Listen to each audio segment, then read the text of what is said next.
Inside Racing is brought to you by Dunlop. The good old times? Who says? Early motoring was more a case of jolting about than driving. People lollipopped along lanes on coach springs and usually solid rubber tires. Too uncomfortable, thought John Boyd Dunlop, and in 1888 promptly invented the pneumatic tire. His son was the first to try out the new, more comfortable feel of motoring. To explain more, we go from the world of black and white into a Dunlop animation. The solid rubber wing gets replaced by a tube. So that it will last a while and not slip down, it gets covered in a cotton material. Already the wheel has a cushioning effect.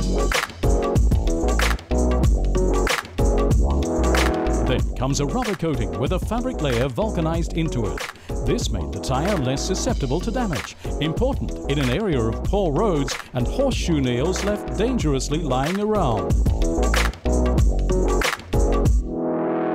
To the delight of motoring enthusiasts, it was now also possible to drive faster. Motor racing boomed. But the tube tires were not really suited to high-speed racing. The tire designers needed a rethink. New wheel rims and compounds let them dispense with the tube, the carcass being sealed from within. It was a license to go full throttle. For it was the stability and durability achieved this way that made the legendary endurance races and lap records of the 30s at all possible. Daredevils like Caracciola and Lang were already doing speeds of over 270 kilometers per hour with no helmet or overalls. The people had to live with these tires. They tried to improve them and the drivers and engineers had some influence on this, but the result was always the same. Either they lasted or they didn't. The Second World War meant a break in racing, but not in research. New substances and materials led to new findings.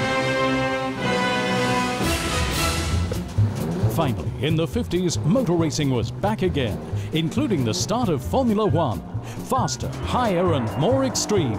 Keep up or give out. Tough times for wheels and tires. It was nothing like these nuances of today. It was not when the tire was wearing down that we needed to know, but when there was no rubber left on it, because you had to change it before then. That was in fact the criterion. What is here still being made by hand was a veritable revolution. The cross-ply tire was born.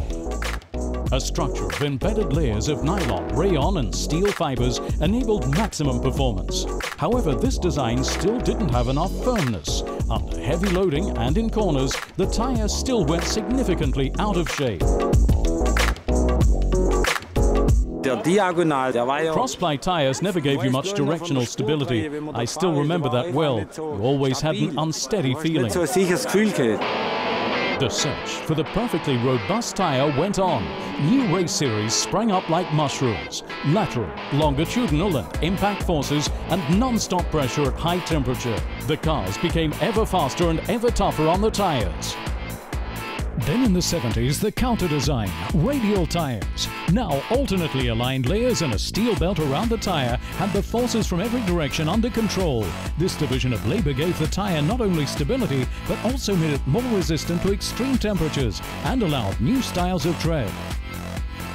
I can still remember what the difference was like, the leap from a cross-ply to radial. It was huge, the steering stability and the grip. It was different as day and night. Then later, when the tires were really wide, you could then brake much later, and the tires also lasted longer. They were very interesting times. Tire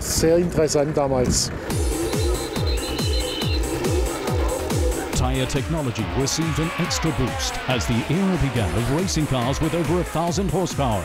Tires mutated to mighty rollers, with the cars so packed with power they could hardly run anymore.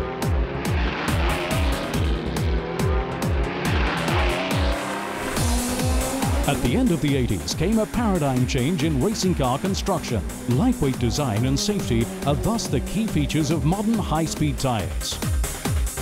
Multiple layers of high-strength synthetic fibers such as Kevlar make the tires more stable than ever.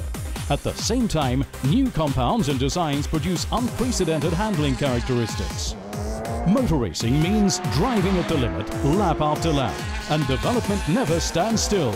Lighter, stronger, safer, and more eco-friendly. Round is the one thing it will always stay, the tyre, which John Boyd Dunlop once actually just wanted to make more comfortable. Inside Racing was brought to you by Dunlop.